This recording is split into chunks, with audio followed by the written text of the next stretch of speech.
And the speaker is Alex Mayer from Glasgow branch of the Socialist Workers' Party, and who's going to speak about the social model of disability and a Marxist approach. And Alex will speak for about 20-25 minutes, and then we'll have time to discuss with the people next to you or around you, or with other people on Zoom if you're joining on Zoom, and then we'll have a wider discussion and come back. So, right, I'll let you get started, Alex. So thanks, comrades. I wanted to start this meeting by very briefly outlining sort of the attacks that disabled people are facing today in the UK. Keir Starmer's government has clearly decided to continue the ideological attacks on disabled people, a continuation of the austerity policies we saw under 14 years of the Tory government. People might have seen new announcements that the government will focus on cutting PIP, personal independence payment, the back to work agenda is in full force, and the attacks on health and social care means that disabled people are once again at the forefront of the economic crisis. People might have seen even this week, Liz Kendall, the Work and Pension Secretary, said that people on disability benefits were, in her words, taking the mickey. And at the same time, with capitalism in crisis, we see the rise of the far right. We see Donald Trump and Elon Musk blaming disabled people for the plane crash in Washington, proposing that diversity and inclusion policies are to blame. And we're also seeing more disabling events as well. Pandemics, war, climate change, and the intensification of work are resulting in disability being on the rise. In the UK, 1 in 4 people are disabled, according to Scope, and that's an increase of 3.9 million people in the last decade. And so it does raise some questions for us as Marxists on a whole host of issues. What is disability under capitalism? What is impairment? And what can Marxists say about the oppression of disabled people? And I am hoping to answer some of these questions in the meeting, but I also hope people will bring their thoughts, questions, ideas about disability into the discussion as well. So under capitalism, the view of disabled people is one that seeks to see the existence of disabled people as sort of an individualised and medicalised issue, and one in which it's the disabled persons themselves responsibility to resolve. But this definition is also contested. For a start, because of capitalism's view of disabled people in society, disability is generally seen as a sort of negative idea. It's got negative connotations. For most people, disability speaks to the idea of limitation in either choices, decisions, freedoms, or ability. And the definition of disability changes depending on people's perception of the term. The idea that some people are not disabled enough, for example, or don't look disabled is also, of course, part of this. We have legal definitions that can impact on the determination of who is or isn't disabled in society. But even the state itself has different definitions. For example, the Equality Act 2010 definition of disability accounts for sort of a wider scope of people than if we looked at the definition created by benefits such as personal independence payment or the work capability assessments. And disabled people are materially impacted by this view of disabled people in society. In the UK, disabled people are almost twice as likely to be unemployed as non-disabled people, and 3 times as likely to be economically inactive. The average disabled household faces £975 a month in extra costs, according to Scope. And worldwide, of course, we see the same sort of trends. According to the World Health Organization, many disabled people are likely to die 20 years earlier than non-disabled people, 15 times more likely to find transport inaccessible, face stigma, discrimination, inequality in education, housing, and health. Just one example I always like to point out, for example, disabled women, 2 to 4 times more likely to experience intimate partner violence than non-disabled women. So disability impacts in all sorts of ways. And of course, the perception in society of the term disability versus the legal or state definitions of the term versus what also disabled activists view the term as can all be quite radically different. And the reason why I raise this is because it's important to bear it in mind when discussing disability, that the term itself hasn't and doesn't always exist in the way we know it, and what it means to different people can be radically different based on these different contexts. So where should we start? So I want to talk about the social model, which is the title of this session. The title of the meeting is the social model and how we understand the social model as Marxists. And in many ways, the social model is quite straightforward in some ways, and is a good place for us to start in gaining an understanding of disability. It's important to understand the social model's core ideas and history, but to make it more complex, the social model of disability has been used, misused, and incorporated into various parts of society to an extent that has distorted the actual radicalism at the core of the model itself. So we have to have some answers for that as well. And there are also different ways in which radical disabled activists interpret the model, how they use it, and what they use it for in terms of an approach to disability politics. So to go into a bit of history about the social model, from the 1960s, there was an emerging discussion about the nature of disability, what disability is, and attempts by disabled activists, disabled academics, and organisations supporting disabled people to understand the position of disabled people in society. And this came following a wave of social movements, such as the civil rights movement, the women's liberation movement, LGBT rights movement, and of course, the anti-war movement in relation to Vietnam. And I think for us as socialists, it's no surprise, really, that when there's times of upheaval in society, that radical ideas can emerge. And the disability movement was no different in that sort of sense. And part of that movement was about challenging those dominant ideas that I talked about just there, about seeing disabled people in a certain way. So in 1976, a meeting was held between an organisation called the Union of Physically Impaired Against Segregation, UPIAS. I'm going to use UPIAS as a term for them. Which was a radical socialist group, and the Disability Alliance, which was a reformist organisation working as sort of a coalition of disability groups and non-disabled academics. And the reason for this meeting was to sort of form an understanding on the meaning and causes of disability. And so for UPIAS, their perspective on disability was that the impact of the conditions disabled people face, such as poverty, isolation, was a symptom of the oppression, but it was not the cause of it in itself. They said if disability is a social condition, then analysis of the ways in which society actually disables physically impaired people is obviously required before the condition can be eliminated. In our view, it is society which disables physically impaired people. Disability is something imposed on top of our impairments by the way we were necessarily isolated and excluded from full participation in society. Disabled people are therefore an oppressed group. And this discussion led to the formulation of sort of the social interpretation of disability, and importantly made a distinction between impairment and disability. And in 1983, Mike Oliver coined the phrase the social model of disability, again, focusing on that distinction between impairment and disability. And what Mike Oliver tried to do was also look at, the sort of social model of disability versus something called the medical or individual model of disability. So the medical individual model of disability being kind of the way society views people as an individualized act, versus the social model being society, which is imposed on top of impairments. So disability is this discrimination people face who are perceived to have impairments, and impairments were being an absence or limitation of function in the way the body, mind, senses all work.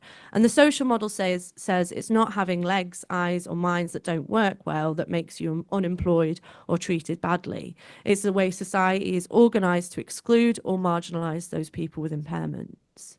So impairment is the individual and private, whereas disability is the social and public experience of those with impairments. And as I said before, in many ways, the social model can be seen as quite straightforward. It's not an individual's impairment that causes the discrimination, but the relationship between the person with the impairment and the world around them that causes them to be disabled. Many people have heard in discussions about language, how many people, on the left and ourselves as well, use the term disabled people in comparison to some who would use sort of terms such as persons with disability. And, the reason for this is instead of saying it's an individualized and private matter for the person, instead it's society that disables the person with the impairment. And people might hear those terms being used, or people fighting for the terminology around the social model within spaces. Mike Oliver actually outlined this. You know, he said, "I don't see myself as a person with a disability. Black people don't want to be seen as people with a different coloured skin, women as people with different genital arrangement. You have to find ways of recognising, valuing, and respecting difference rather than ignoring it.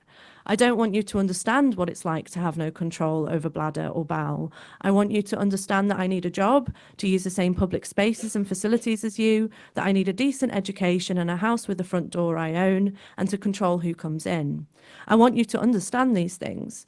I don't need you to understand that I sit in this wheelchair from the neck down without feeling anything and what it feels like. So I don't need to, you don't need to know about it." So in other words, the social model is not about disabled people's individual impairments. It's a way of illustrating the nature of disability as a specific oppression, which is ultimately down to the exclusion of disabled people and the collective experience of social barriers that disable people from being part of society. But there are some key debates in relation to the social model. For example, does the social model incorporate the social nature of impairment? What and why has the social model been incorporated within certain sections of society, but we've not seen a radical transformation of disabled people's lives? And I think to answer some of those questions, we have to look at an actual Marxist understanding of the social model and what actually the Socialist Workers' Party approach would be towards this. So I want to talk a little bit about the origins of disability. There's nothing natural about disability in society as we view it today. It's important to understand that the emergence of disability arose with the Industrial Revolution and capitalism. For the last 5,000 years, the lives of most of the world's population were dictated by the seasons. Families lived and worked on the land as large extended groups, enabling networks of support for child rearing and care for the elderly. For most people, there was no concept of literacy or intellectual ability, and every family member helped in various kind of roles, fetching water, firewood, ploughing the fields, or feeding animals. While someone with an impairment might work differently to others, they would still contribute to the daily work. But the growth of markets and towns led to new patterns and systems of work. Instead of task-orientated work became time-orientated instead and regulated as well. However, most peasants and workers in handicraft industries based in their own homes retained a large degree of control over their working patterns. This, along with the extended nature of the feudal family, allowed people with impairments to continue participating in daily economic life. But the growth of factory production was pivotal, really, and led to institutionalisation of disability. Factory towns destroyed old extended family structures, and unlike pre-industrial rhythms of work, dependent on the variation of seasons and weather, the factory brought a regimented, complex and timed division of labour, measured in minutes instead of weeks or days. And ability to work was determined by machinery's requirements. Those with various impairments without community or family support now found themselves unfit for work. And those in work, meanwhile, were often permanently injured due to, the appalling conditions. And the 18th and 19th centuries brought new institutions, workhouses, and special schools. Those of the poor, unfit for work, were identified as the sick, insane, defectives, the aged, and infirm. They were increasingly separated from society, living isolated at home with their families or warehoused in new asylums. And Mike Oliver's social model saw that it was the transition from these feudal societies to industrial capitalism that led to the emergence of disability in society. But I think there is a key distinction for us compared to Oliver, would be that while we would agree with identifying how production changes during the Industrial Revolution, the social model does not take this quite far enough and does not find the root of the formation of the oppression of disabled people. A Marxist analysis of the social model would argue that under capitalism and after the Industrial Revolution, workers lost control over their work. Rather than work happening in the home, workers have to sell their labour to a capitalist. So their labour in itself becomes a commodity. For example, in the peasantry, labour was within family small holdings versus labour in a factory was actually your boss that was in control of your labour. And competition, as a result, arises between workers. It wasn't just factories or institutions or even the Industrial Revolution itself, which led to this systematic identification and marginalisation of people. It was the actual capitalist mode of production that resulted in that. So for someone with an impairment, their labour power becomes more expensive in the sense it requires adjustments to either do the work itself or to be able to complete the work as quickly and efficiently as someone without an impairment. These changes to working practices and adjustments are more expensive, and so the labour power of a worker with an impairment becomes more expensive for the bosses.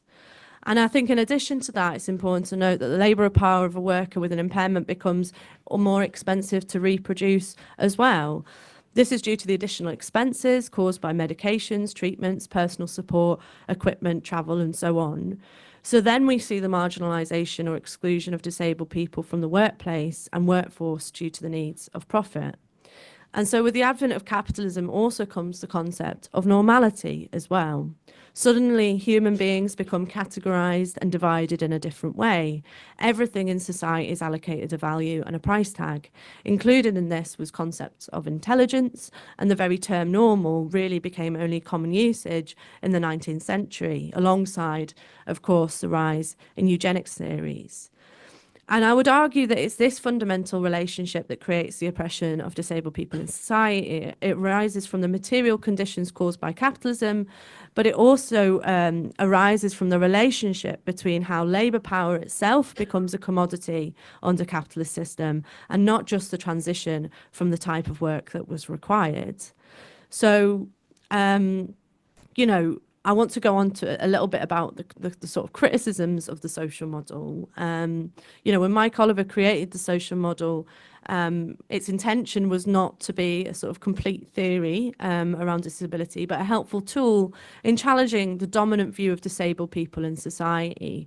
And it was initially created by Mike Oliver to help sort of social workers understand the position of disabled people in society. So the social model is, you know, is quite contested, both with critics arguing that it's outdated or that it's incomplete, or for others that a new understanding of disability is needed. And I don't think that's difficult to see why there is criticism in a way. You know, Roddy's book, A Very Capitalist Condition, outlines the criticisms that we have of Oliver's social model, but we also would have some other criticisms of others' interpretation of the social model as well. You know, while we would argue that it's the relationship between labour power and capital as its own commodity, others can take from the social model that it's purely the type of production that is the cause of oppression of people with impairments. So, for example, Oliver and others would maybe argue that it's a disadvantage that disabled people face due to the type of work, for example, factories in the Industrial Revolution, that causes disability to arise. The natural conclusion from that is to argue for rights or reasonable adjustments for disabled people in the workplace. Then we would remove the oppression of disabled people in society. Of course, socialists and Marxists should argue for rights for disabled people, and we should argue for reasonable adjustments too, as we do with other oppressed groups. But our understanding of oppression does go further than that. It locates it within the nature of capitalism and the material need for profit, and therefore that it's the system itself is what causes disability oppression to arise. You know, we can talk about key rights that have been won within the system, for example, the Disability Discrimination Act that then followed and was incorporated into the Equality Act 2010, and reasonable adjustments. The UN, for example, recognises the rights of disabled people. But truthfully, still, the case is for most disabled people in society, they still experience oppression, marginalisation, stigma, etc. And so we know the government policy from the Tory Lib Dem coalition right through to the current Starmer government seeks to reduce the extra costs associated with disability. That means forcing as many disabled people as possible into work by making life on benefits as difficult as possible, effectively saying that genuinely disabled people are only those who can't work. And this is despite disabled activists arguing for, and in some cases winning, you know, key points in relation to rights. But there's also the issue of the social cost of labour. It costs more money to live as a disabled person. Disability related expenses cost way beyond what is provided for by most benefits in the UK. And UK governments have been imposing more and more of that additional expense onto individual disabled people while pretending that this was, a good thing, often co-opting demands of the disabled people's movement so that disabled people could, gain and maintain independence and reduce the risk of dependency. So while we can argue for rights, we need to understand the limitation this brings, as it doesn't remove or locate where disability oppression is actually situated, which is at the heart of capitalist production. There are other critics of the social model which examine the nature of impairment and its relationship to disability. So I want to speak briefly on that as well. If people saw the reading, they might have read Tom Shakespeare's article, and he's a critic of the social model, outlining a belief that it's time to put the whole thing to one side and start again.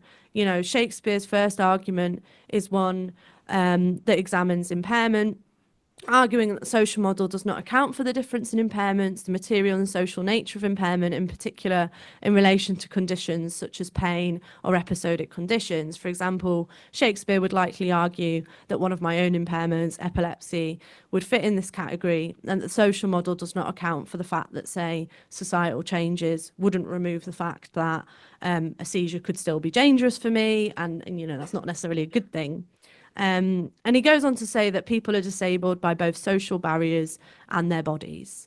And a second argument that Shakespeare makes is a continuation of the first, arguing that the distinction between impairment and disability is unhelpful, and that barriers are caused by both by impairment and disability. And he goes on to say, while displacing work as a central social value would be undoubtedly an important social development, it's not the most obvious solution to a problem that is generated mainly by the limitations of social model reasoning. At its heart, I would argue that Shakespeare's argument and criticism is based on two problematic reasonings.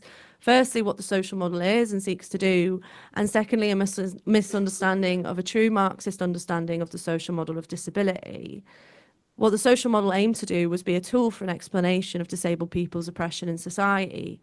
It explained that disability is the relationship between people's impairment and the society that they live in, the society they interact with. This does not change the material experience of impairment, nor the social, but the disability arises as part of the relationship between impairment and the world around you. So, for example, again, my own impairment as epilepsy. Yes, the impairment can cause pain, potential loss of life, and a whole host of other issues. But I am disabled because society says there's a social expectation on the way I should behave day to day that doesn't fit with the norm.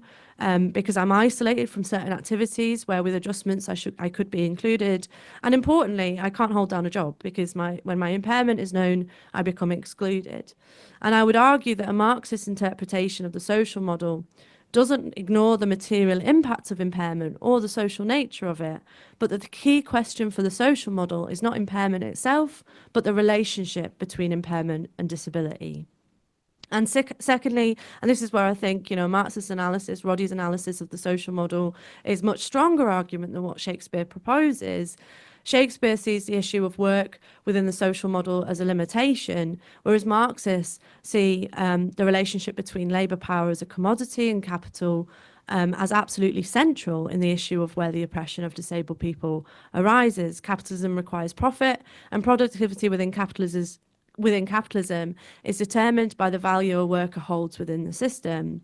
And Shakespeare kind of shows, I think, that without a Marxist analysis, others in the disability movement can take radically different interpretations of the social model.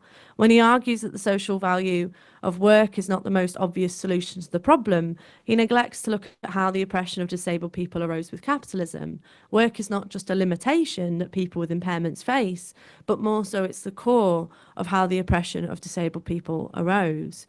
And importantly, it also informs us as Marxists about where we locate power in society in removing that oppression. And of course, that's the working class. And it's important to point out that we ourselves can be critical of some of the approaches disabled people take from the social model. Hopefully, I've explained some of those arguments and expanded upon them in different ways. But at the core of the principles of the social model is that it's a society that creates the oppression of disabled people. And so we need to think radically about how we can win over other activists, not just disabled activists, to our position, and a Marxist tradition that locates the oppression of disabled people within the nature of how capitalist production actually operates. So there's a number of points that I think we need to be clear on. Nobody's life is worth less because capitalism sees them as less profitable. We should resist all forms of oppression and support every fight back that emerges. While most disabled people and activists are on our side or can be won to this position, we should also reject ideas that more disabled people in power, for example, whether that be charities, politicians, or within businesses, will be the liberating force needed. And most importantly, working class unity is a necessity, as it is the working class that can dismantle the very structures that cause the oppression of disabled people in the first place. And I just want to very quickly finish on this because I'm running out of time. But one of the things that we can see, even within capitalist societies, the potential actually for disabled people to live full and rewarding lives in whatever way that appears or looks like for them. There are new emerging technologies. Disabled people are able to participate more in the workforce and in wider society than was just not possible during the 18th and 19th centuries. But only with the wealth, those with the wealth and resources are able to afford the healthcare, equipment, education to take full advantage of this. The organisation of capitalist society means that for the vast majority, disabled people continue to experience neglect, discrimination, and to feel like a burden. And just some questions there, really. Surely the labels we use to categorise impairments in a socialist society would either be removed or cease to matter. When we can talk about a society that removes profit as a determination of what value is in society, I think it opens up an exciting possibility of human diversity to flourish. When Marx wrote, "From each according to their needs to each according to their needs," I don't think we should see this as just material needs, but a vision of how our value in society can be changed to one of socially meaningful labour, planned and controlled by workers themselves, and more importantly, one where people can develop true individuality, and when the genuine diversity that is part of humanity is actually accepted in itself as that value to society. So I'll end it there. Thanks, comrades. Yeah, hi comrades. Thanks so much for that discussion. I mean, people raised so many different points. There's no way that I'm going to be able to cover them now. So, please do continue discussing for the rest of the day, and obviously going back to branches and keeping these discussions going.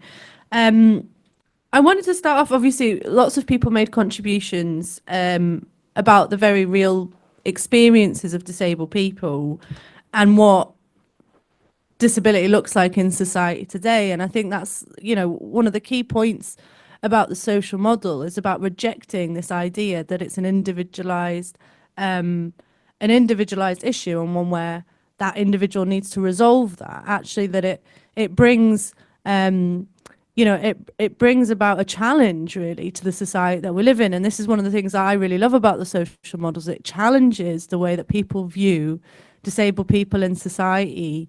And it is, and as others said in the discussion, extremely radical for both its time. I would argue it's still quite radical now. The majority of people still believe and act as if disability is an individualized and personalized issue for the person to resolve themselves. The idea of disabled people being a burden is quite wide, what is that the word? Widestream in society. And that's both implicit and explicit at times, and it can look in different ways. And I think as socialists, we can look at the world around us and try and make an analysis of it. And one of the things I do love about the social model is that it takes that and it turns it on its head and it says, well, actually, let's look at the society. Let's not look at the individuals. So that's one thing that I just want to mention very briefly, because I think, as people have said, the social model sometimes comes under attack. And it's not that we don't have criticisms of the social model. We argue that it doesn't go far enough, actually, in its tackling of the capitalist system. But it's also important to defend it as well when it comes under attack from the right, because there's no doubt there's a tax on disabled people at the moment, as there has been, and that's likely to intensify with economic crisis. So I think we do have to be aware of that. And one of the things that just on Roddy's last point, because I'm not prepared, as he was the last contribution, to respond to him in full. But one of the things that I really took from, there was a sort of paragraph in Mike Oliver's book, his newer book, and he said, the medical model of disability is one rooted in an undue emphasis on clinical diagnosis, the very nature of which is destined to lead a partial and inhibiting view of the disabled individual. In order to understand disability as an experience, as a lived thing, we need much more than the medical facts, however necessary these are in determining medication and so on. The problem comes when they determine not only the form of treatment, if treatment is appropriate, but also the form of life for the person who happens to be disabled. And this is where, I think, as Marxists, we can say that, capitalism, as I talked about in the meeting, creates disabling events, the pandemic being one of them. It's almost as if people don't talk about the pandemic anymore. How many people were impacted by the pandemic and how many people have become impaired as a result of the pandemic is a massive wave across the world. And then, as people spoke about in terms of Palestine, war, climate crisis, all these things are disabling events that we can put in context of the capitalist system. But I would also argue that regardless of how impairment can be both created by capitalism, it's still that relationship between impairment and the world around us is where disability oppression actually arises. So finally, I just wanted to finish on, I think one of the things that the SWP really has is some fantastic ideas around disability, some fantastic ideas about how we challenge the world around us, the way the medical model approach is used. But more importantly than that, we actually have an answer for how we can remove disability oppression in its entirety. And that's a really exciting prospect. What does impairment look like under socialism? I don't really know. I think that's fantastic. I think it offers us to think about what humanity could actually look like in such a different way. And I just wanted to put a shout out as well, in addition to all the other reading, because people mentioned mental distress, but also Ian Ferguson's book, Politics of the Mind, Capitalism and Mental Distress, is a fantastic book to read as well, engaging in sort of the discussions around that. Obviously, these things can be interlinked. And it also covers, various topics. I mean, I know people have spoken about alienation and other things I don't have time to go into now. But my point, I suppose, is that one of the things that the SWP has is a vision for a different world. And for disabled people, that's drastically needed. And it offers a position on the social model that is much better, I think, than Mike Oliver. And it's much better, actually, from the critics that come at the social model from the left. I think because we actually locate it in the capitalist mode of production, and therefore we show where we can fight to change it. It's through working class unity that we can change that. And of course, disabled people will be part of any struggles and we should be involved in those things. But we actually have some answers about how the system itself can change. And so I think that's really, for me, it's always what kind of keeps me going in terms of the fight for a better life for people, because it's about removing that individualized look at people in terms of suffering. And I'm not saying there isn't suffering, but it actually, it turns it around and says, what can our class do? And our class can fight back. And that is exciting. And disabled people will be part of the revolution. And I'm looking forward to it when it happens. Roddy Slorak is a long-standing member and author of A Very Capitalist Condition. And just to let you know, if you didn't know already, there is a new edition that came out in 2024 that goes in a lot of detail, especially following the COVID crisis and so on. So definitely make sure to take a look at that at bookmarks at the back of the room. And if you're online, you can order that online. Okay, so over to you, Roddy. You've got 20 minutes, 25 minutes on disability, identity, and class. Right, okay, so I'm going to start off with an apology because this is going to be a bit of a mess. And the reason is I got ambushed at 8:30 this morning when I when I was told that Mark was ill today. But you know, I'm going to have to, and Mark spoke to me yesterday and told me what he was going to do, and I was really excited, going, "Oh, that sounds great." But unfortunately, it was a 5-minute conversation and not a conversation much longer. So you're going to have to put up with stuff that I've already written, basically. So those of you that were in my meeting at Marxism in the summer have heard a good chunk of this already, but I've kind of tried to address some areas that perhaps could do with a bit more emphasis, and I want to maybe just fill in maybe a couple of things that Alex didn't have time to talk about this morning as well. So that's why it's going to be a bit all over the place, but hopefully it'll make some kind of sense, and so you shall be the judge of that. Okay. Starting point really is that disability is a very distinctive form of oppression for a number of reasons. And what I'm therefore going to talk about is, what does it mean to be disabled? What does it mean to identify as disabled? What's the relationship between disability and class? And, you know, why does it matter? And then the question of agency. Where is the agency to actually deal with the question of disability? In other words, to get rid of disability as a form of social discrimination altogether. So Alex has dealt a lot with, you know, what disability actually is. And what I want to really do here is go into some of the particularity, if you like, of disability as a form of oppression. So there is a slide on that, I think, if it could possibly be brought up. And maybe we can just, I'll tell you, Nathan's going to be in a difficult situation because I'm going to have to try and explain what slides are useful and what are not. But if you can, yep, that'll do. Thank you. Yeah, so can you go to the next slide? Yep, okay, so this slide really is trying to give you an idea of the everyday use of the term disability, all right? So this is the kind of thing that often comes up in my crappy laptop at work, right? Which I'm currently having an extended dispute with the IT department about. It's a right pain in the arse. But basically, this is the kind of thing that keeps coming up. You know, your screen has been disabled, right? And what does that actually mean? It means it's been stopped from working, all right? That's what it literally means. And therefore, that's a really important starting point for lots of people's everyday understanding of disability.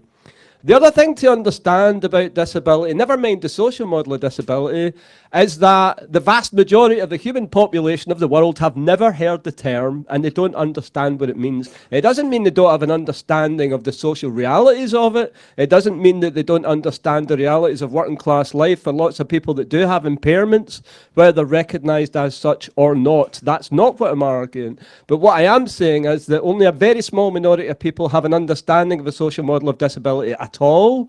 And as Alex explained earlier, there are differences in terms of how people actually look at that. So for example, some people try and graft on top of that something called an affirmative model of disability, which is essentially either instead of a social model or on top of it. And the notion that really we have to be much more positive in terms of the presentation that comes across in terms of disabled people's lives, and instead of the kind of negative ways in which disabled people tend to be framed, if you like, a deficit-based idea of disabled people, we look for something more positive. And that's a very understandable and in many respects a very positive search for terminology that's actually more helpful for us. But terminology, for all sorts of reasons, and this is one of them, is the reason why there's a whole chapter in terminology in my book, because actually it's a really difficult thing, and as we'll see later, the concept of neurodiversity is something that's highly problematic, even when you look at the term alone and how it's used. So, yeah, let's move on. If you could take the next slide. Nah, not that one, don't need that. Yeah, this one. So this is really what I wanted to kind of focus on a little bit to begin with. First of all, there's a whole quarter of the British population now is classed as, they meet the legal definition of disability under the Equality Act, right? I don't have time to explain why that's a pathetic fudge, the definition of disability in the Equality Act, but what I do want to just pause on a minute is to explain that that's actually a much larger proportion of the overall population in Britain as a whole than it was even a few years ago. And in particular, it's been a big jump since COVID, and one of the biggest single impairment groups, if you like, are people with mental health difficulties. And one of the big growth areas for a lot of young people is that there's no bloody hope, there's no future. Society doesn't deliver any kind of notion that, you know, if you work dead hard and all the rest of it, your life's going to be better than that of your parents. You know, I grew up, my parents telling me, you've got a much better life than what we had when we were growing up. But, you know, kids growing up today, they absolutely do not have that. What they've got is, you know, a society that promises climate breakdown, etc., etc., etc., more wars and more Trump, etc. So these are the things that obviously we are all about fighting against and trying to look for an alternative for. But you see, the thing about impairment is that it is not a unitary category. It's an internally differentiated in all sorts of ways, not just mental health. And some people, by the way, don't regard mental health difficulties as being things, mental distress, as being something that you can actually include in a social model understanding at all.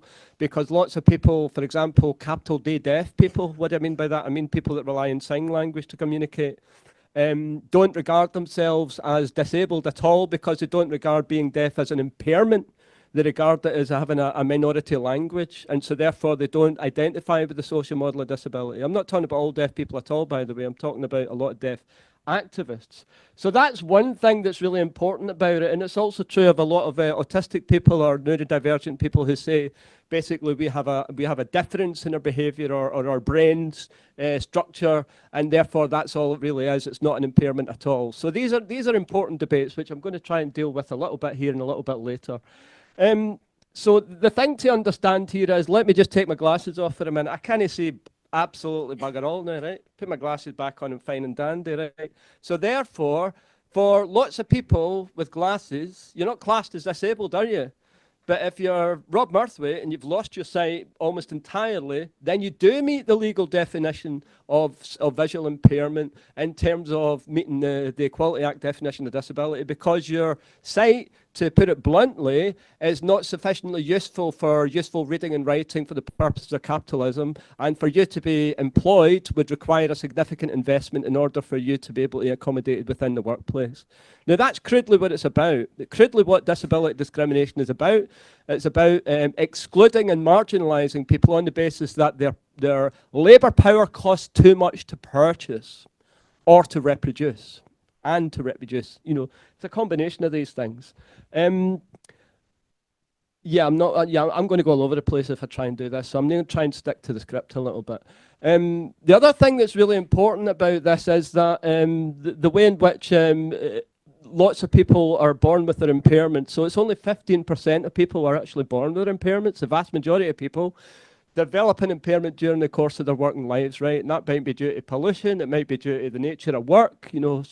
Repetitive strain injuries, for example, is a big issue for a lot of people in the modern workplace due to you having to sit in a bloody computer screen, you know, for hours and hours on end with insufficient breaks and so on, maybe even monitored for how long you're away at the toilet, all this kind of stuff, especially if you're working in an Amazon warehouse, for example, all these kind of difficulties. So the thing is that really most disabled people for most of history, modern history, where there's been disability, if you like, under capitalism, have been elderly.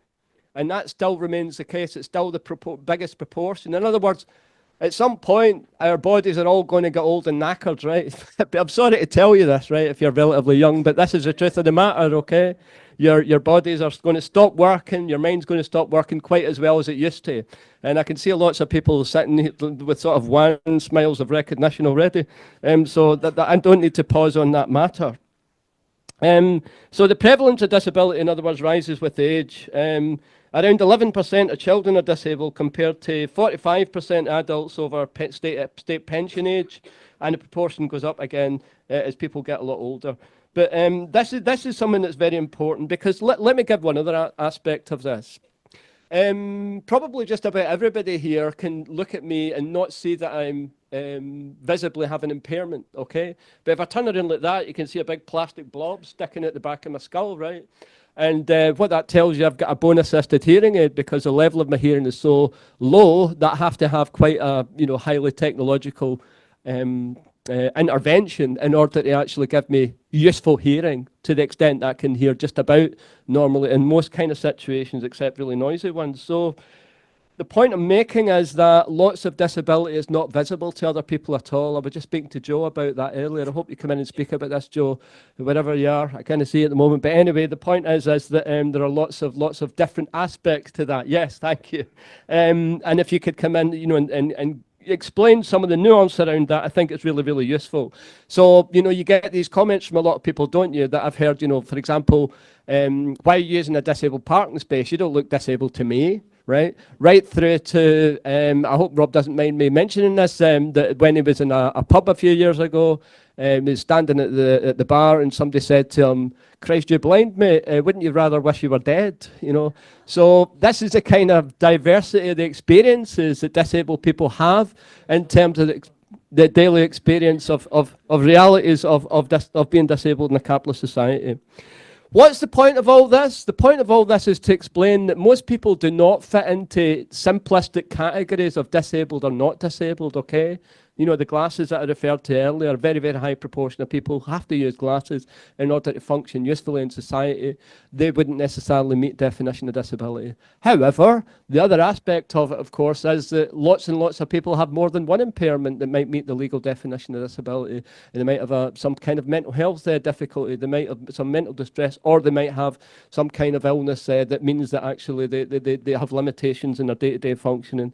Again, the emphasis is on in capitalist society. Okay, so that's what I really wanted to try and get across to begin with.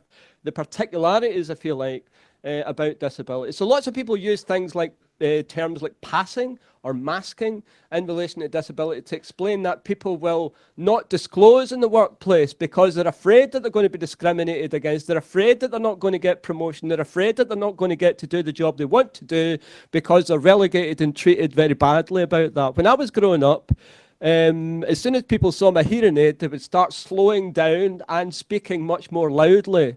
In other words, the idea was that because I had a hearing aid, I was stupid, right?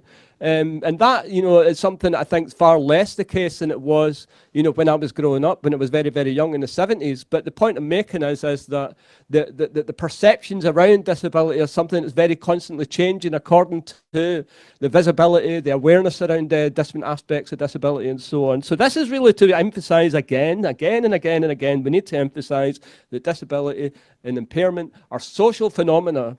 They are not something that are ingrained and not something that I believe, for example, Michael Oliver does in the social model, take impairment as a given, right? It's something you actually have to have an understanding of. And as I said earlier on, I think that we need to understand impairment with a Marxist approach because it helps us actually understand the richness of what a socialist society and a fully communist society can deliver in terms of fully integrating and fully enabling people to play a part inside a society. Right. What I want to move on to talk about is a little bit about the whole question of identity. Now, because disability is such an enormously negative thing, because 50% of all adult disabled people, for example, of working age, are unemployed, and because of the huge variety there is within that of different forms of impairment, so blindness, autism, these are categories of or learning difficulties. These are areas where you're most likely to be unemployed. Compared to folk that say dyslexia or dyspraxia in the modern workplace, that's often not as much of a problem. Now, I'm probably overgeneralizing even in saying that, but the point I'm making is that there is a hierarchy both in terms of how disabled people are understood by people that are not disabled, and amongst disabled people themselves, there's a hierarchy that says, at least I'm not as disabled as them over there. So the point I'm making is oppression divides people. It does not unite people. And therefore, simply identifying with each other as we are all a group of disabled people does not automatically mean that you're going to unite. Okay? It does not necessarily mean that you are going to have a more enhanced or a deeper understanding of the nature of oppression than anybody else. Never mind the nature of your own oppression. So the extent of that kind of immiseration, the extent of that discrimination has led lots of disabled people to reject what they see as a stigmatized identity. So you have new terms that really emphasize the abilities of people rather than their perceived deficits. And I know there's at least somebody here that works in education, so they're going to look at the other side of that hope, which is the importance of actually emphasizing the positives because of the ways people's lives are devalued and diminished. Oh Christ, I knew that was going to happen. So these approaches really are about trying to avoid stigma, trying to empower people, trying to give people some idea of merit in their place in society. So a lot of people will actually use terms such as differently abled, for example. People will use terms as learning differences instead of difficulties. And again, I want to emphasize that it's important that people use that in, for example, a classroom and education situation in order to try and give people some sense of dignity and self-worth and all the rest of it. But really my point is that avoiding these terms and avoiding the term disability really isn't any kind of a solution, because it doesn't prevent people being discriminated against in the wider world. It doesn't prevent people being discriminated against outside the classroom and so on. And it means that it really tends to reduce the problem of discrimination to one of an individual problem rather than a societal one. So these are why I think it's important that we deal with the question of terminology and all the different aspects of it.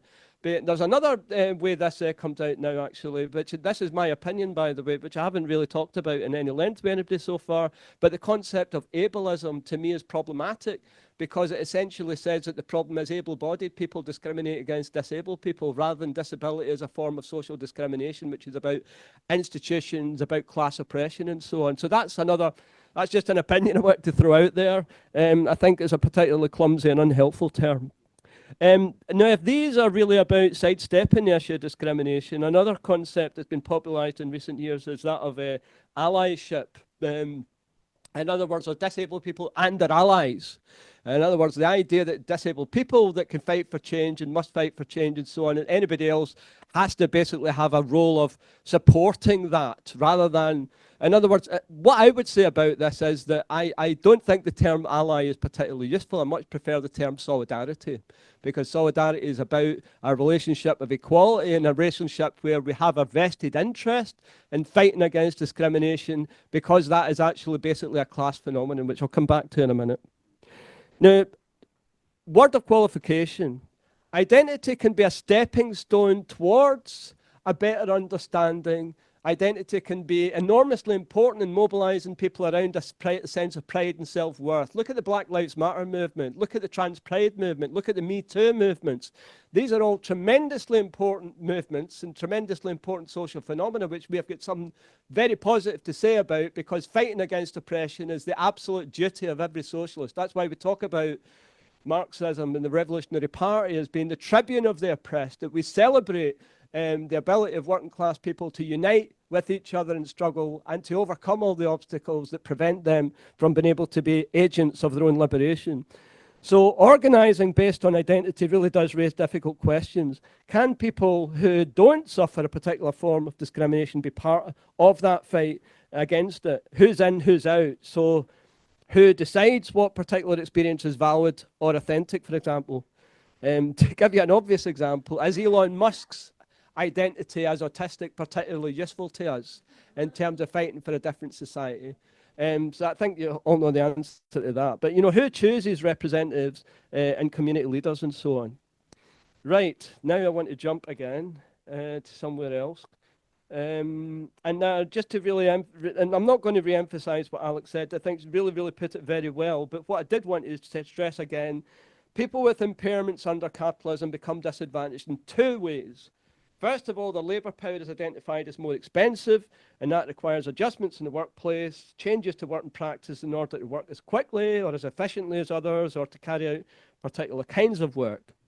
Secondly, their labour costs more to reproduce due to the additional expense of medical assistance, personal support, equipment, extra travel costs, and so on. And the needs of profit, therefore, led to the marginalisation or exclusion of disabled people from the workplace. Yes, so now what I want to go on is a whole question of class. The key issue really here is, are disabled people a separate group in society? Are they, for example, an underclass, or are they a reserve army of labour? Now, those of you that read the article I wrote a few years ago, I think it was in 2021, it was a review of two books. One is by, I think they're both in the stall back there. They're both excellent books, by the way, and they're really worth reading. They're quite heavy duty, though, in terms of the misery and horror that people actually suffer in terms of particularly the war on disabled people and crippled. Amy Ryan's book, Frances Ryan's book, are essentially about the extent of disability discrimination in this society, particularly since the crash of 2008 and the attack on disability benefits, which are essentially about the social costs of labour. It's essentially about who's going to pay the cost of the extra costs of supporting people whose labour costs more or whose social upkeep costs more to society. And therefore, you have the whole concept of people's lives being valued less. So the first people who were subjected to the Holocaust were actually disabled people. 275,000 disabled people went to the gas chambers before the Jews did. And a lot of that was about the nature of Nazism and stripping away any sense of social democracy, any sense of social responsibility, any sense of social solidarity, and instead an absolutely naked pursuit of profit and the naked rule of capital, if you want, and everything that represented meant that disabled people had to go. But even that was contradictory, of course, because disabled war veterans, particularly if they were Nazis, were excluded from that.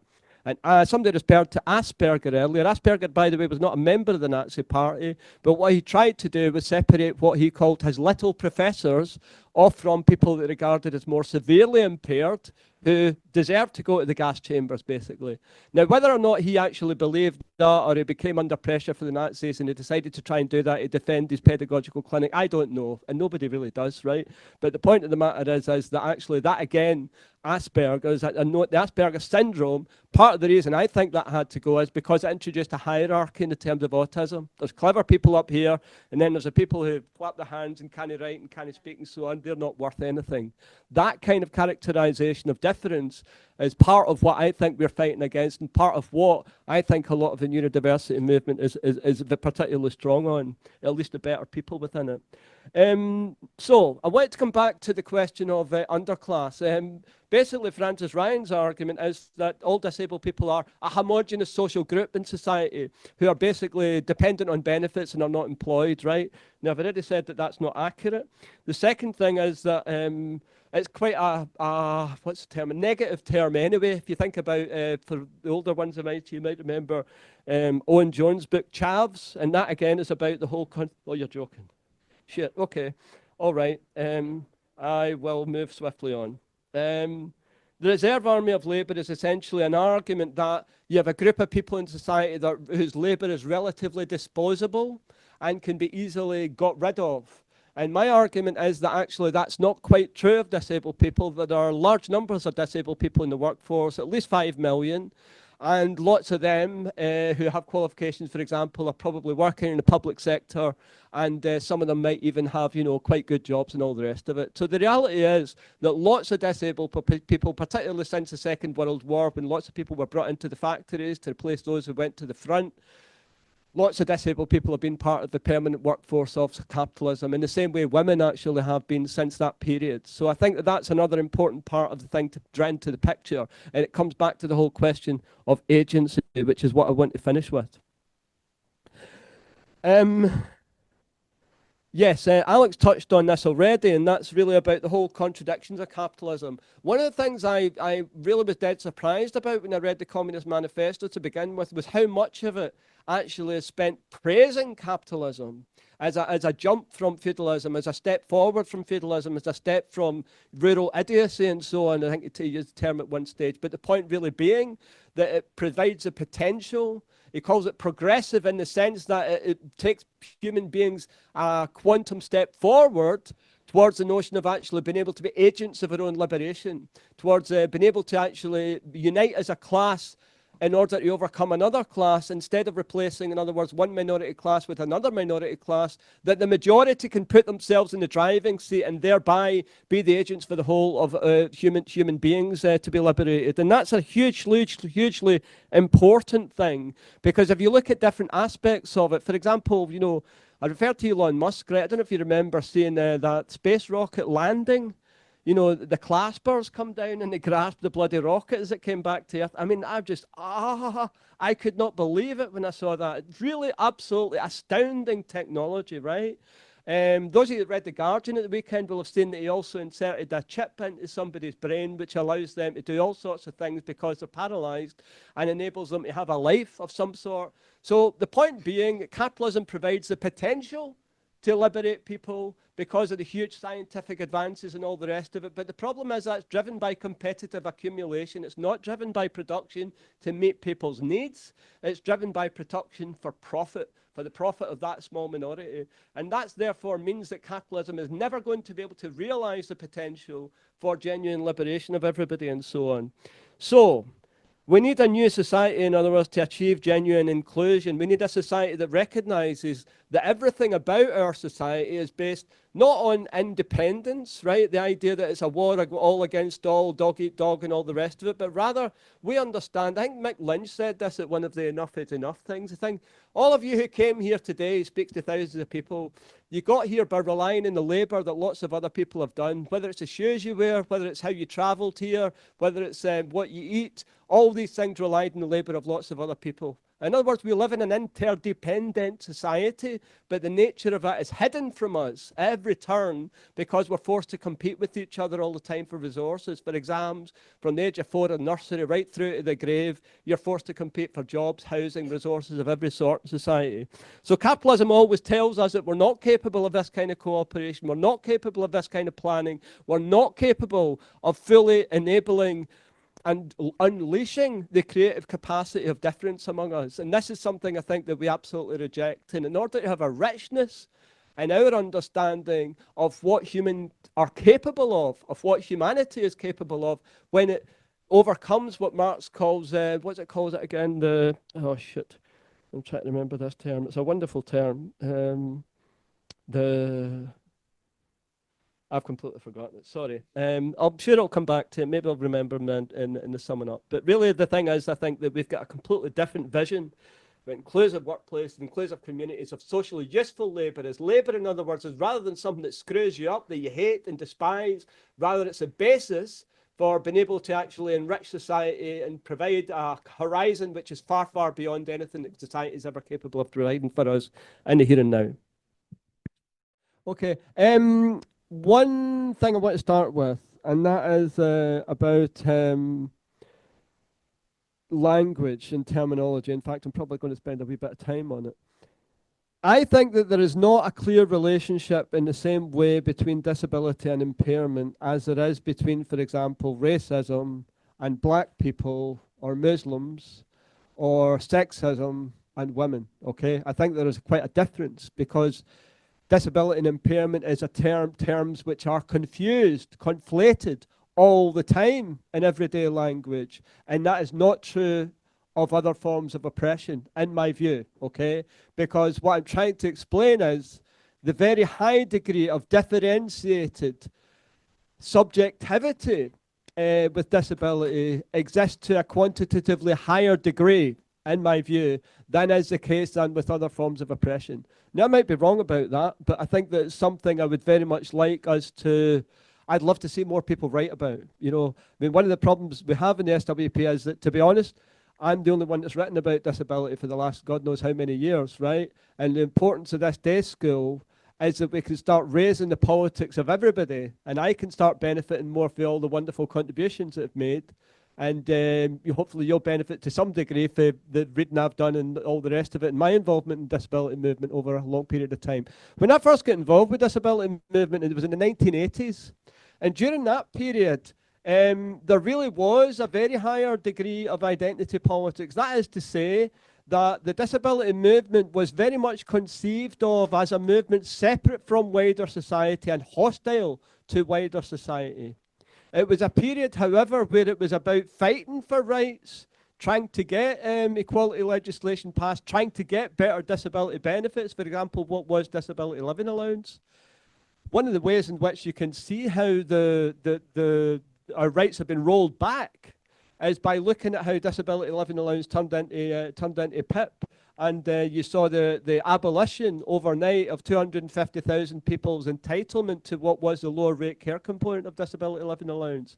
So really what's happened since 2008 is an accumulative attack on the rights and awareness of disability as a form of oppression, and about this individualizing of the whole issue, right? And I think that that's why the question of terminology is important, and it's important to discuss it. I qualify my remarks by saying I'm not saying that I'm right about everything, but I prefer to be a bit provocative in order to start a debate. Those of you that know me might know that quite well about me. But the point I'm making is that to me it's quite important that we have that argument, we have that discussion, because at the end of the day it's about clarifying what it is we're fighting for. And to me that's a tremendously important thing, because let me put it another way. When the Nazis got rid of disabled people, they put adverts all around German society, railway stations and street corners, bus stops, all the rest of it. And they did classes which were, how much will this disabled person cost, right, for society? And that was why they used the term useless eaters, right? Useless eaters. I can't tell the German for it because I don't speak German, but the point I'm making is that actually that was a term that was used because, as I said, it was about stripping away any notion of social collectivity and solidarity and responsibility for each other, and going for this, absolute conception of capitalism as a system of dog eat dog and so on, and might is right and all the rest of it, which we're very much seeing the return of. At the current period, that, if you like, is probably the best way to sum up what Trump stands for. Might is right, So to me, therefore, looking at terms like special education, you have to have a nuance about it. I live in Newham, which is the borough which took the greatest advance in terms of special educational needs, which is a terminology. In other words, a greater provision of inclusive education within the classroom, within mainstream education. And instead, what's happening now is that has all been destroyed. Newham is now one of the worst, and I've been told that by people that work as teachers in Newham, in terms of educational provision, because of the cuts and because it's the second poorest borough in London. In other words, the poverty and the lack of funding that has been cumulatively available to people that have fought for these rights and fought for the more progressive ideas of inclusive education have been undermined by the material provision available to them. And therefore we defend the concept of special education, but not the terminology. Do you see what I mean? And that's why I think it's important, therefore, to interrogate the terms that we use, because it's about what is the meaning, okay? I don't think that there is anybody who's special. I think everybody's special. Do you see what I mean? And that's therefore why you need to question, what does that word actually mean, okay? We don't use the term handicapped anymore. We don't use the term cripple anymore. The word spastic was only got rid of by what's now the Scope, the charity for people with cerebral palsy. That was disposed of only in 1995, okay? So it's a very much a moving train, and it's about the rights that we establish as a consequence of the struggles that we've been involved with, and that really makes a difference to how people understand things, and that was reflected in the terminology. A couple of things. I think that the question of ableism hasn't been dealt with well enough, and I don't really see a need to come back to it, but I really do think that it's a problematic term. And although disability discrimination is a clunkier, longer term, to me it's actually a more accurate one, because it points the finger where it should be, and that's about social discrimination. And therefore the social model of disability, to me, is an absolutely indispensable starting point towards a thoroughly materialist understanding of disability as a form of oppression. Right. Last thing really I want to stress.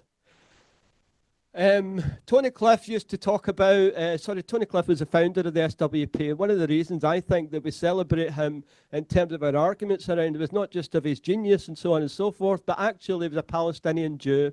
And as a Palestinian Jew growing up at what was the midnight of the century, the height of Stalinism, and the absolute worst point in the history of the working class movement probably there's ever been, in other words, with the rise of Nazi Germany, the Holocaust and all the rest of it, all these things partly hindered the development of a movement with any capacity, but actually partly enabled somebody to be particularly clear about the nature of oppression and how important it is to actually fight for a conception of humanity amidst the horrors and the filth. That's why we talk about Trotsky as being what's the fourth volume of Cliff's biography of Trotsky called? The darker the night, the brighter the star. What a wonderful, wonderful phrase. And that's what we're about, isn't it? We need to be the bright stars, fighting for hope, fighting for a vision of what humans are capable of in the darkest of times. Because if we don't have that hope, and we don't have that vision, all we're going to be talking about is a competition between the least worst available options, which is why Biden produced Obama. But which is why Obama produced Trump and then Biden produced Trump again, right? Because it was about the idea of we have to unite behind the least worst alternative. And that's why we don't have a left at the moment that is capable of actually uniting large numbers of people in America against the horrors of Trump. They will come because they'll come for the people that fought for the encampments over Palestine and all the rest of it. Okay, so I want to finish with one last thing. One reason I think people should read my book is because it points to the heights of a movement are also the heights of the greatest gains for movements of the oppressed. The Russian Revolution was a long, long time ago, but actually in terms of the gains it established, and this doesn't appear in any literature anywhere to my knowledge anywhere else, is that the organizations of disabled people that were established, particularly for blind and deaf people in Russia after the revolution in 1921 and 1922, were actually a consequence of the highest point of victory for our side. And the people who were previously subject to pogroms across Eastern Europe and in Russia were the people who led the revolution, the Trotsky, the Zinovievs, the Kamenevs, the Jewish people who had been subject to the worst oppression, became the leaders of that revolution. That's not an accident, because it's about actually understanding the reason the movement produces the Tony Cliffs and so on, the reason the movement produces neurodivergent people as part of our side is because the flip side of experiencing oppression is the possibility of a vision of overcoming it. And that's why we have to therefore represent the most concentrated form of the expression of that hope. That's what the revolutionary movement's about, and that's why it's important that we develop our understanding of disability as a form of oppression, which is as important as any other form of oppression. Right, so this is about the politics of neurodiversity, and I'm going to try and do justice to three main areas. The first thing I want to say is, and I'm not going to talk about, which I talk about in the article I've written in the journal, is a big rise in the number of people with autism and ADHD in recent years who have received diagnoses or identify as such. And part of that, I think, is about the wider awareness around these issues, and part of it is about the fight for reforms, and there have been limited reforms both in terms of the law and in terms of provision and education and elsewhere around these areas, but nowhere near as much obviously as we want. However, we are now faced with the rise of the far right, and in particular, for example, the new health secretary for the United States is a particularly vile character called Robert F. Kennedy. Robert F. Kennedy believes A, that autism is caused by vaccines, and B, that autism is a disease that needs to be cured. So this is the most powerful person responsible for health and the most advanced capitalist imperialist nation in the world. It matters what he says, it matters what comes out of the White House, and therefore we need to pay attention to these things. So three things I'm going to try and deal with. What is neurodiversity and neurodivergence?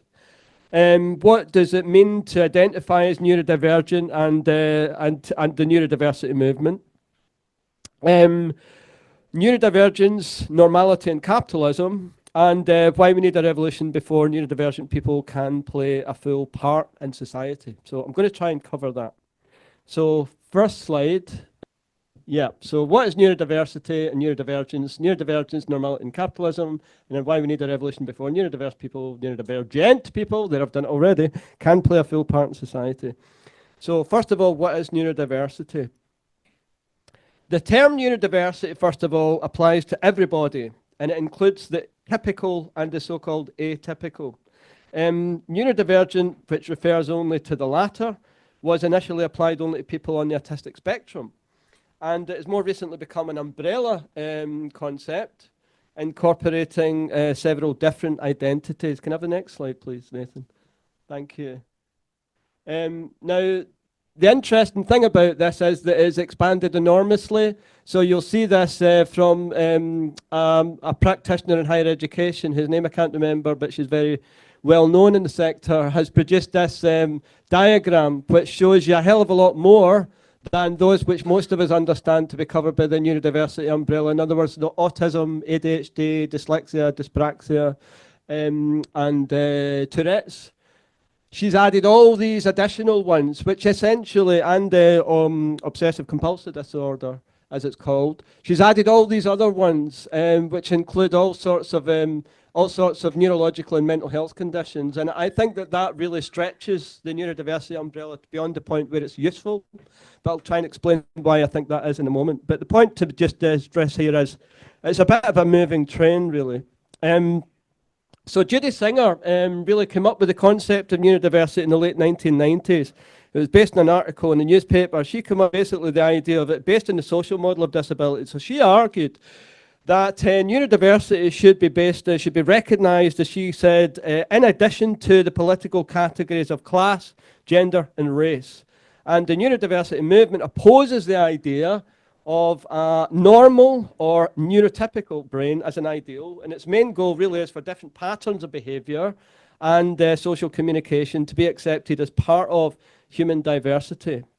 Although that isn't always a straightforward issue, but instead of something that's got to be cured or stigmatised. Now that approach, particularly to autism and ADHD, has been really something enormously liberating for lots and lots of people who spent a lifetime being gaslit, being ostracised, being misunderstood, treated as stupid or slow or whatever in the classroom in particular.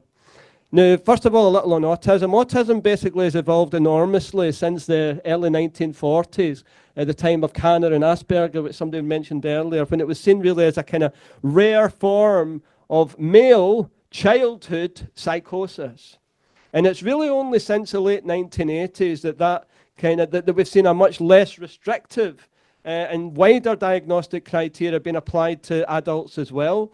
So the latest edition of the Diagnostic and Statistical Manual of Psychiatric Disorders, called DSM, the latest edition of it defines autism as follows. The full title, Autistic Spectrum Disorder, as, quote, persistent difficulties with social communication and social interaction, and restricted and repetitive patterns of behaviours, activities, or interests, now including sensory behaviour, to the extent that these limit and impair everyday functioning. Now, there's a lot packed into that, but even within these characteristics, there's lots of divergence. Some autistic people are entirely nonverbal. Others show really no obvious indication whatsoever of autism, although the notion of a spectrum still suggests really a kind of sliding scale of severity. And to me, that kind of fails to capture the complexity and internal differentiation of autism itself and the diversity of it. The other thing to recognise is that really we have co-occurring conditions. Can I have the next slide, please? Which often lead to, yeah, that's fine. Often lead to greater difficulties, more stress and anxiety, in other words, than living with autism itself. 3 examples. Almost 8 in 10 autistic people experience mental health difficulties, mental distress, and 1 in 3 also have a learning difficulty. Most autistic people also have what's called atypical eating behaviours, usually strong preferences or dislikes around food. For my sins, I actually do lots of screenings for autism, and one of the things I've found is that the thing that keeps coming up for some reason is a terribly offensive thing to me, which is that mushrooms are considered as slimy by lots of autistic people. I can see some people nodding already. I'm not going to have you down for dinner. Anyway, that's a job, sorry. It's just a personal thing for me. Anyway, so the other traits really are things like sleeping problems and an unusual sensitivity to sound, smells, or feelings, okay? So sensory sensitivity, in other words, another big aspect to this. However, what causes these things? And that's something I'm going to come back to later on. In other words, we have autism itself, whether or not it's considered as an impairment. You have all these other things going on with most autistic people as well. I'm not going to talk much about the other 3 conditions, dyslexia, dyspraxia, and so on, except to say the following. They are all characterized, and that is a more limited neurodiversity umbrella, not the one I just showed you. They are characterized by 2 things. First of all, working memory. Difficulties with working memory. It's really used for the short-term recall of information, essentially. For example, following directions. And if people have got difficulties in that area, it tends to cause problems with personal organisation, things like forgetting appointments, misplacing things, losing things.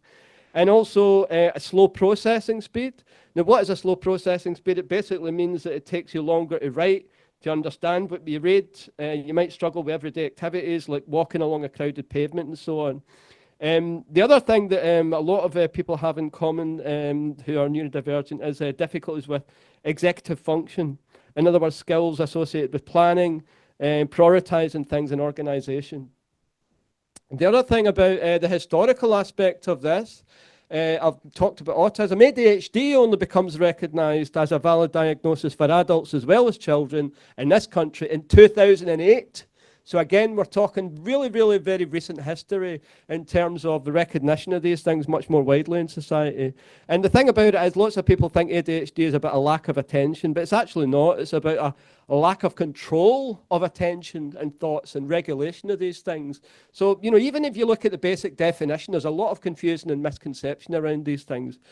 I'm not going to further on that because I don't really have time. But what I do want to say is that the neurodivergent identity, I think, still remains most strongly associated with autism, which was originally really drawn up with the conception of, rather than other neurodivergent groups. And even amongst autistic people, lots of people don't actually identify as neurodivergent. Autism and ADHD, we also know, co-occur at very, very high rates. I think it's between 50 and 70% of people who are autistic also have ADHD, for example. And so this has given rise to the term ADHD, which is something that is, as I said, very, very common. But diagnostically, these things can be quite difficult to untangle. And both of them really involve, for example, issues with distractibility, something called sensory seeking behaviours, and being pained by social rejection. These can really be big issues for people. Now, as I said, some neurodivergent folk want to apply the term more widely. For example, Devin Price, in the otherwise really, really interesting book on masking, Devin Price writes that having frequent panic attacks is a neurodivergence, as is exhibiting signs of an eating disorder. If you struggle in your close relationships because of attachment trauma or an inescapable fear of rejection, you're neurodivergent. And the difficulty here really is that you start to take in all forms of mental distress really as being seen as something under the neurodiversity umbrella. And to me, that really goes too far in terms of any sort of specific understanding of what we're talking about here.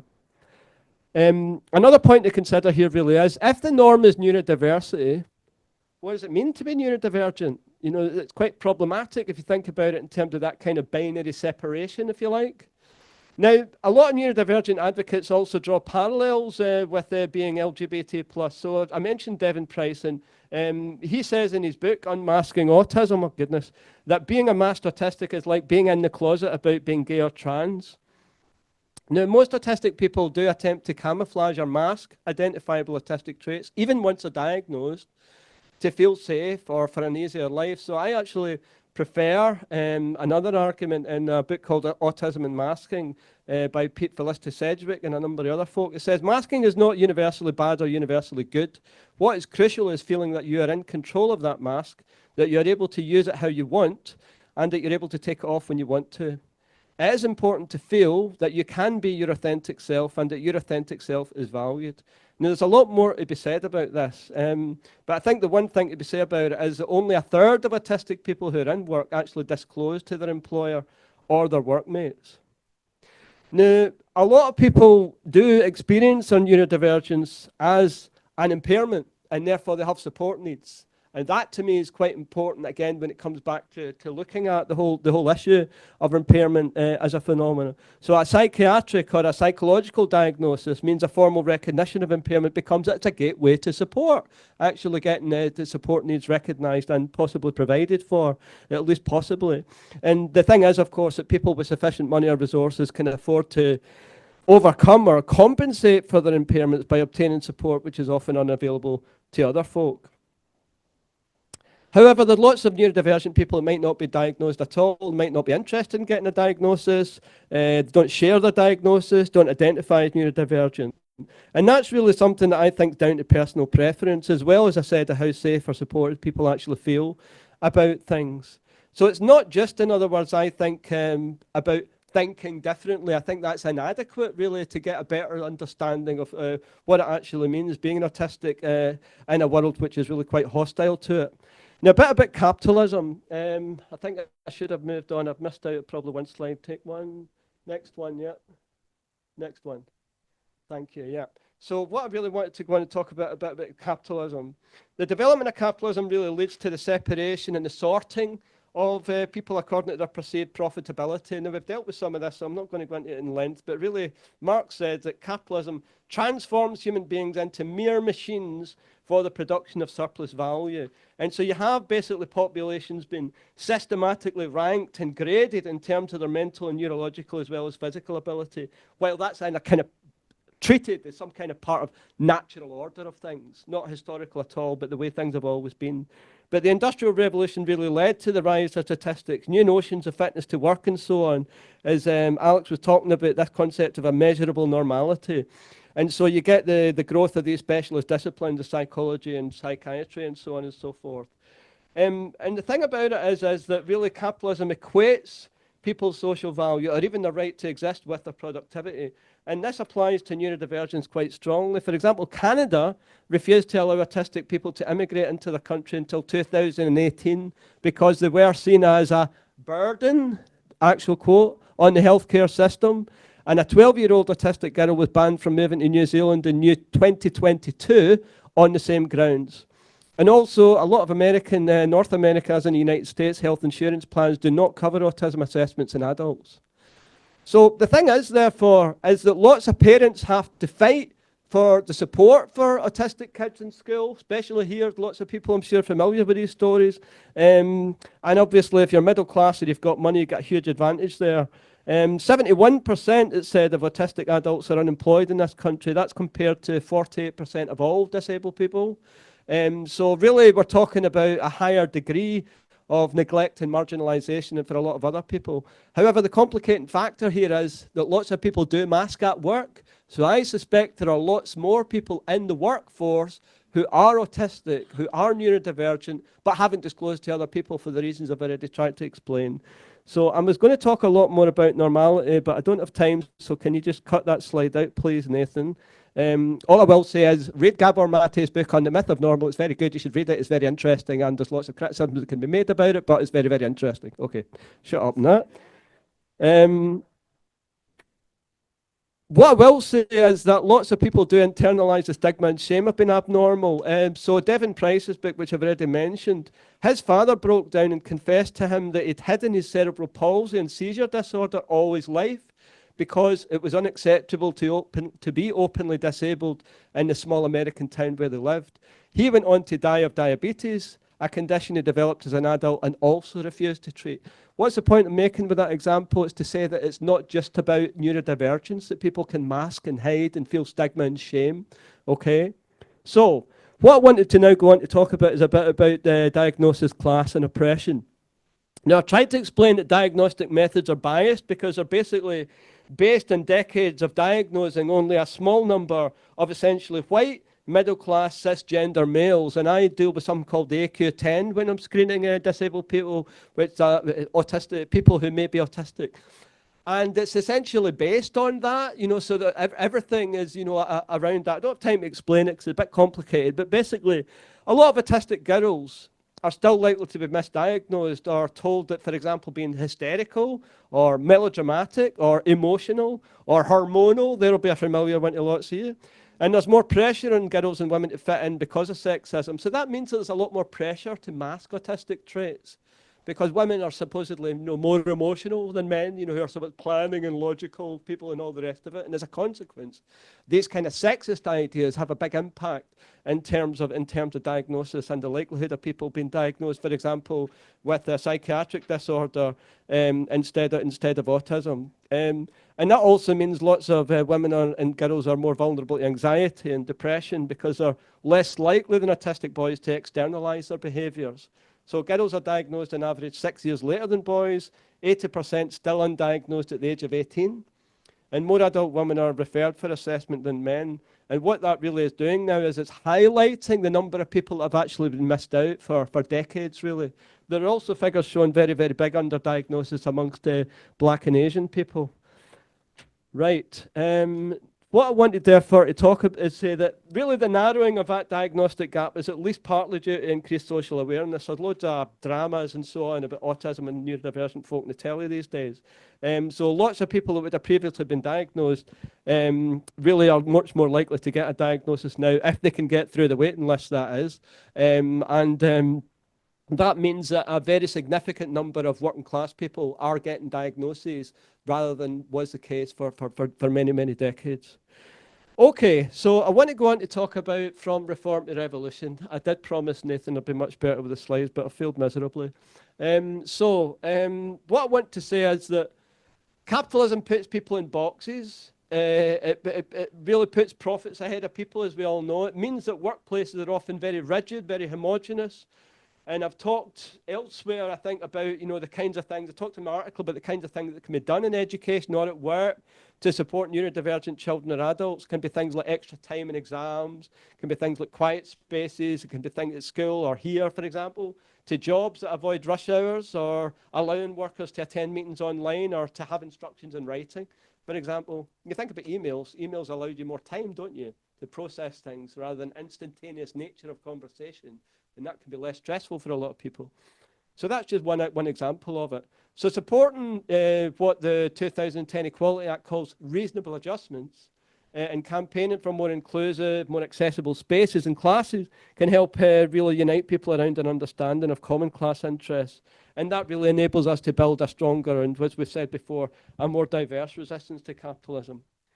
The difficulty, however, is that all these things still leave the majority of neurodivergent people unemployed, isolated, really lacking the kind of support that they need.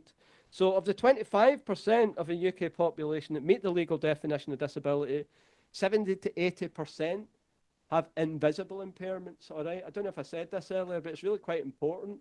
Very, very high proportion of all disabled people, impairments are not visible to other people at all.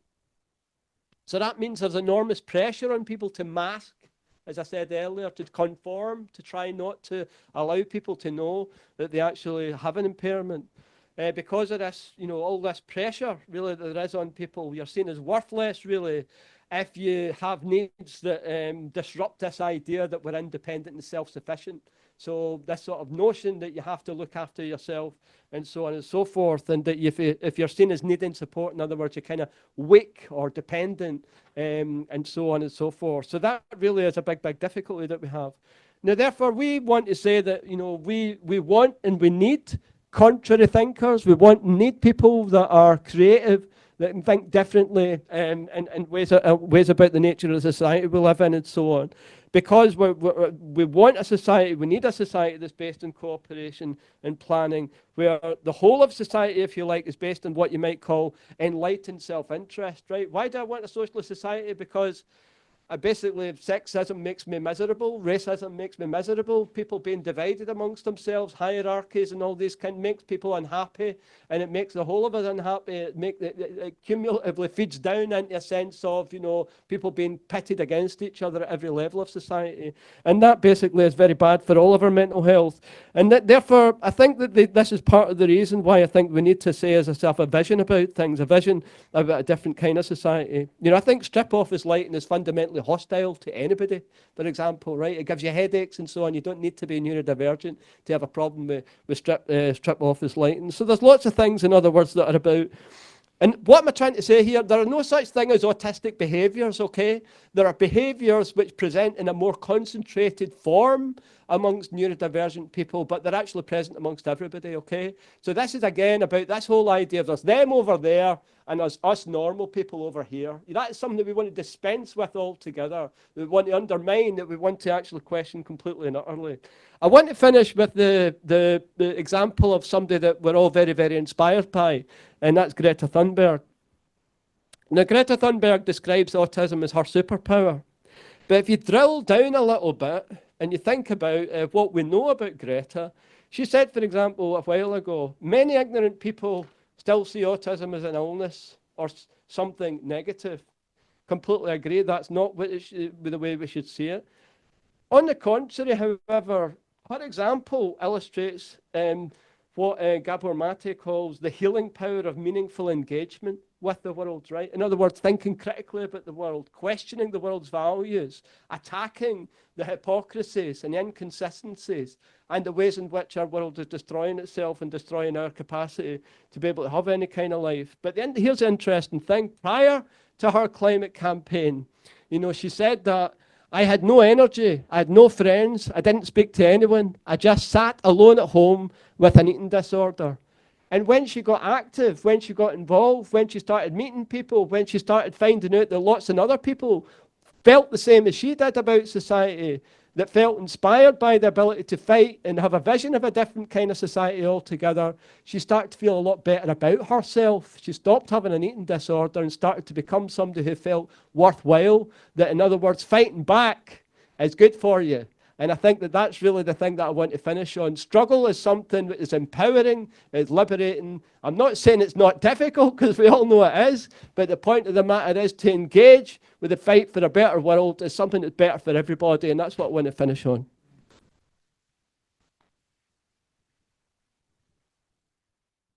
Yeah, in no particular order then. A really excellent discussion, and I'm sorry to all those that didn't get in, but it's clear that we're all bursting to, you know, express ourselves and try and bring out ideas that we've not really had an opportunity to have a kind of forum to discuss them in before and stuff like that. So whoever it is that first had made that suggestion to me, thank you very much, because it's clearly something we need more of. So it's been really fabulous. It's been, honestly, a privilege in the proper sense of the word, being part of this.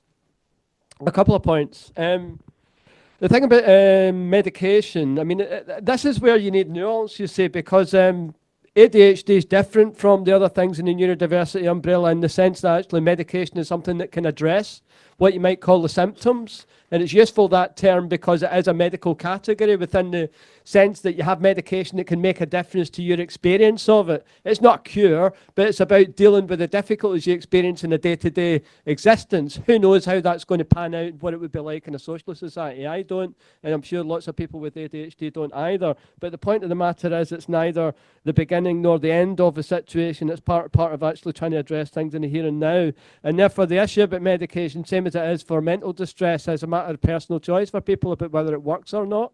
And sometimes, to be honest, it's a bit of a lottery as to whether it might do or not. Terrible side effects, all the rest of it, all the other things that people have to take a risk with should you decide to go down that road. So it's not something that, you know, we would say is recommended for everybody or anything like that. Rather, it needs to be based on informed choice, if you like. I completely agree with what was said about diagnostic boundaries. This is something that Gabor Mate deals with in his book very well, I think. And is really the point is at what point, when I'm doing the screenings for people with neurodiversion, the thing that's most important at the end of it is, well, what impact does this have on you in your day-to-day life? Is it something that's really quite difficult? Is it something you need support for? And is it something you're quite happy with and you're well adjusted to and quite proud of, in the sense of it's part of who you are, right? That's what I mean in terms of pride, right? I think the term disability pride is highly problematic, right? What are you proud of, being disabled? It doesn't make sense, does it? So the thing about it is I think you have to interrogate a lot of these terms in terms of their practical use, in terms of what we're actually fighting for, and so on and so forth. So diagnostic boundaries, I mean, the comment that Lily made about that I thought was absolutely bang on and really, really helpful. A little about mental distress. I think the thing about mental distress is that much of it, and Ian goes through this in his really excellent book, which I'd highly recommend to people. The only reason, by the way, I didn't put it on the reading list is I wanted people to concentrate on some of the key works around disability and in a broader sense, which really I think tends to get neglected. And if you haven't read the stuff in the reading list and you've got the opportunity to do so, then you can choose between the shorter articles. In reference, I think it was to Ben, what he was saying. Some of the articles are shorter and more accessible than others. Some of them are more involved than others. Even my book, you can easily section it out into the bits you're more interested in, and you can digest more easily than perhaps other stuff. And there's plenty of opportunities to drill down into lots of the books and other articles and so on that have been recommended in there. The thing about mental distress for me is that, and as Ian said in his book, much of it is based on entirely rational fears about a horrible world that, you know, is really difficult to deal with and really, really difficult for us to be able to function with on a day-to-day basis, given all the horrors it keeps lobbing at us, you know, on a daily basis. It's incredibly difficult for us.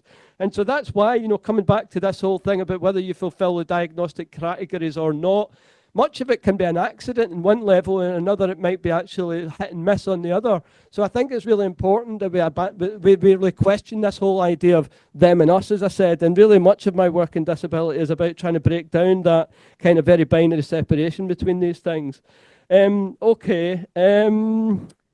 A couple of other things. I think that Honey Rosenberg's brilliant book on education under socialism should be republished. There's a wee pamphlet on it, which I think is really brilliant.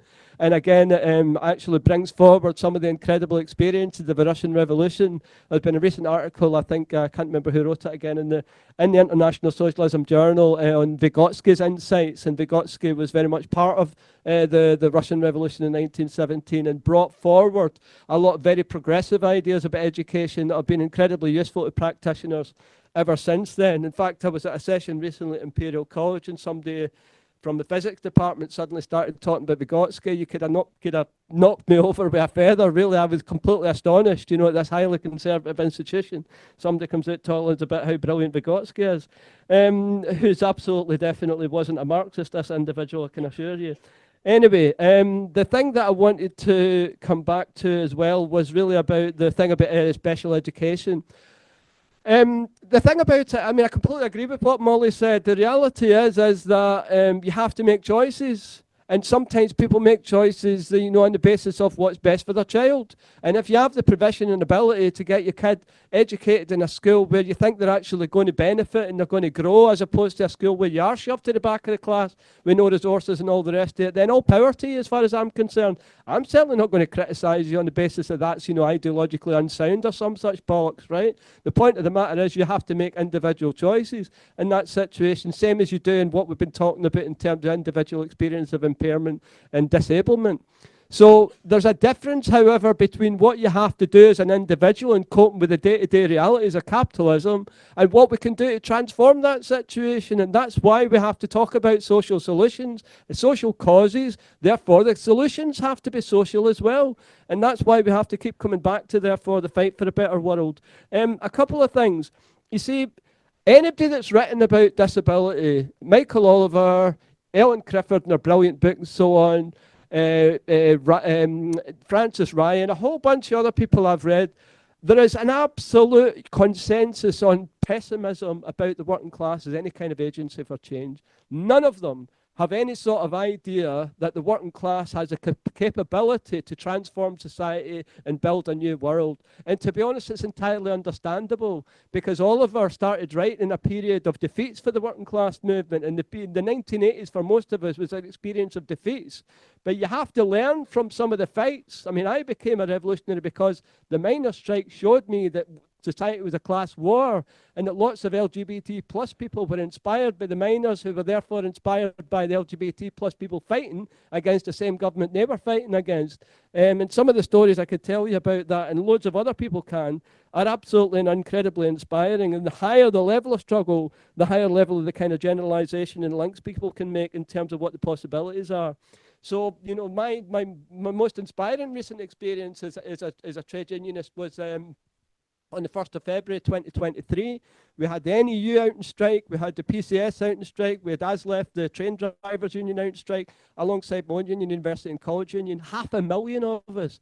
And so you had these insurgent demonstrations up and down the country showing you a glimpse, just a glimpse of our collective power. And that's what we need, because when you get a glimpse of our collective power, you start to see the potential for us to change our lives, you know, to put a big broad smile on your face in terms of the possibilities for what we can actually do, what we're capable of when we unite together, and when we show what we can actually do when we work together for that kind of common goal. One of my favourite quotes, which I'm probably going to thoroughly do damage to now, comes from the end of The Origins of the Family, Private Property in the State, when Engels talks a little bit, and there's teasing comments that Marx and Engels make about what a future society could be like. And basically it says, you know, the thing is that the younger generations will look back at what we were like and all the rest of it, and And they will make their own practice, he says, and that'll be the end of it. What a wonderful, wonderful way to put it, because we've no idea what it's going to be like, right? When people raise themselves to such heights of liberation in the 2025 or whatever the hell it is that we talk about, the possibilities of that massive challenge to the existing horrors that we live in and what people are therefore capable of when they raise up the alternatives that are going to emerge from that struggle. That's something that I'm enormously inspired by, something that shoots through my veins, the politics and so on that inspired you is about the vision or the potentiality of working class people. We don't romanticize the horrors that working class people inflict upon each other, but what we do absolutely celebrate is the potentiality of working class people to build a new society, and therefore we must insist all the time about the agency that is capable of actually delivering that. And that's why we talk about the working class as the universal class, because it has the ability to liberate the whole of humanity, and no other class in the entire history of the world has ever had that capacity. That's why we all need to come back to that potential for the absolute liberation of humanity.